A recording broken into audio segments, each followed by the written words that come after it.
সম্ভব না, একদিন মৃত্যু বরণ তাকে করতে হবে।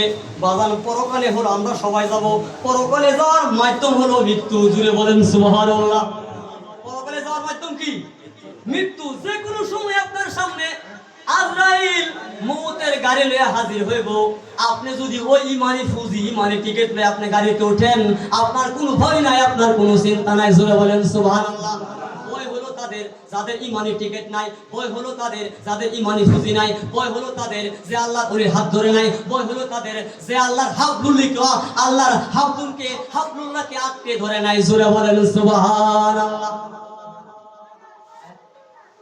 এই জন্য আল্লাহ দুনিয়াতে পাঠাইয়া নোটিশ জারি করছে, ও জগতের মানুষ, আমি দুনিয়ার বুকে আমার পক্ষ হতে রশি পাঠাইছি, ওই রশিকে আটকে ধরো। এই রশি হলো নবুয়তের যুগে নবীগণ, বেলায়েতের যুগে মওলা আলী, মা ফাতেমা, ইমাম হাসান হোসেন, এভাবে আল্লাহর ওলিগণ, উলিয়ে কামেল, আপনারা আমার প্রিয় মুর্শিদ আল্লাহর ওলি আবুল বশর আল কাদের। জোরে বলেন সুবহানাল্লাহ। এইভাবে প্রত্যেক তরিকার মধ্যে আল্লাহ রাব্বুল আলামিন হক্কানি রব্বানি উলিয়ে কামেল আল্লাহ দুনিয়াতে পাঠাইছেন। যেখানে হক পীরের হাতে বয়তার গ্রহণ করেছেন, তার মাধ্যমে সে আল্লাহর মারিফত লাভ করবে, তার মাধ্যমে সে আল্লাহর পরিচয় লাভ করবে, তার মাধ্যমে সে ঈমান পাবে, তার মাধ্যমে সে সঠিক রাস্তা পাবে। আর যে আল্লাহর ওলির হাত ধরে নাই, সে ভুল পথে চলে যাবে। জোরে বলেন নাউজুবিল্লাহ। এটা হলো কুরআন এবং হাদিসের সার কথা। হ্যাঁ, আমলের পরে ইসলাম প্রকাশ হওয়ার পরে প্রায় 11 বছর পরে আমলের হুকুম আছে, নামাজের হুকুম আছে, রোজার হুকুম আছে, হজের হুকুম আছে, যাকাতের হুকুম আছে। আল্লাহ প্রথম প্রায় 11 বছর রাসূলকে দিয়া ঈমানের তালিম দিবেন, আকীদার তালিম দিবেন। জোরে বলেন সুবহানাল্লাহ। কি দিবেন? ঈমানের তালিম, আকীদার তালিম। ঈমান বুঝাইছেন, আল্লাহর পরিচয় বুঝাইছেন এবং আকীদা বুঝাইছেন। যখন আকীদা বুঝতো, ঈমান বুঝতো সাহাবায়ে কেরাম, তখন আল্লাহ বলছে এবার আমলে চলে করো। জোরে বলেন সুবহানাল্লাহ। কারণ আকীদা বুঝলে, ঈমান থাকলে আমলের দাম আছে, ঈমান না থাকলে আমলের দাম নাই। এই যে মাউত আছে, এটার যদি কারেন্ট না থাকে, এই মাউতের কোনো দাম এক টেরো দাম নাই। আল্লাহু আকবার বলেন। এটার ভিতরে একটা পাওয়ার আছে, এই পাওয়ারটার নাম হলো কারেন্ট। কথা বলেন ঠিক কি নাকি? এই পাওয়ার আছে বলে কারেন্টের সুবিধায় আজকে ফ্যানের দাম আছে, বাতির দাম আছে, মাউতের দাম আছে, ফ্রিজের দাম আছে, সকল জিনিসের দাম আছে। যদি কারেন্ট না থাকে বাজান, এগুলোর কিছু দাম নাই। আল্লাহু আকবার বলেন।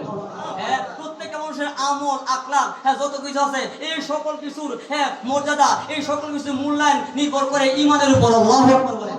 ঈমান থাকলে আমলের দাম আছে, ঈমান না থাকলে বাজান আমলের দাম নাই। ঈমান কি? ঈমান হলো নূরুন নবী রাহমাতুল লিল আলামিন।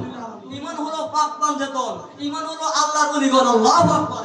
ঈমান হলো আপনার ওলিয়ে কামেল আপন মুর্শিদ। জুড়ে বলো আল্লাহু আকবার।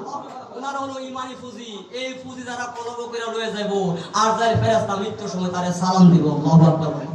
আর যার কাছে ফুজি থাকবে না, কলবে ফুজি থাকবে না, আর যার ফেরেশতা রূহু টাইম না হেসরা সিয়া বার করব। জোরে বলেন নাউজুবিল্লাহ। কবর গেলে ওই ফুজি ওনারে সালাম দিব, ফেরেশতারা সালাম দিব, বলবো নিমকা নেমাতিল উরুজ। জোরে বলেন আল্লাহু আকবার। হে আল্লাহর বান্দা, তুমি আরামে ঘুমাও, তুমি আল্লাহর মেহমান, তোমার কলবে ইমানি ফুজি আছে। আল্লাহ যে উদ্দেশ্যে দুনিয়া পাঠাইছে, তুমি সেই ফুজি লইছো, তোমার ভিতরে তোমার কলবে ইমানের টিকেট আছে। আল্লাহ তোমার জন্য পাঠাইছে এই বালাখানা জান্নাত। জুড়ে বলে আল্লাহু আকবার।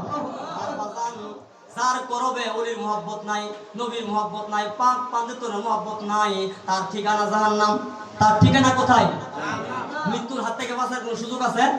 জোরে বলেন, বাঁচার কোনো সুযোগ আছে? আজরাইল বাজান নির্দিষ্ট সময়ে প্রত্যেকটা মানুষের কাছে আসবে। কথা বলেন ঠিক কিনা? বাঁচতে হলে, শান্তি পেতে হলে অবশ্যই আল্লাহর ওলির নকশ কদমে চলতে হবে। কথা বলেন ঠিক কিনা? নাইলে বাঁচার কোনো সুযোগ নাই। আল্লাহ রাব্বুল আলামিন আল্লাহর বান্দার শান্তির জন্য, আল্লাহর বান্দার মুক্তির জন্য, আল্লাহর বান্দাকে শয়তানের হাত নারায়ে তাকবীর।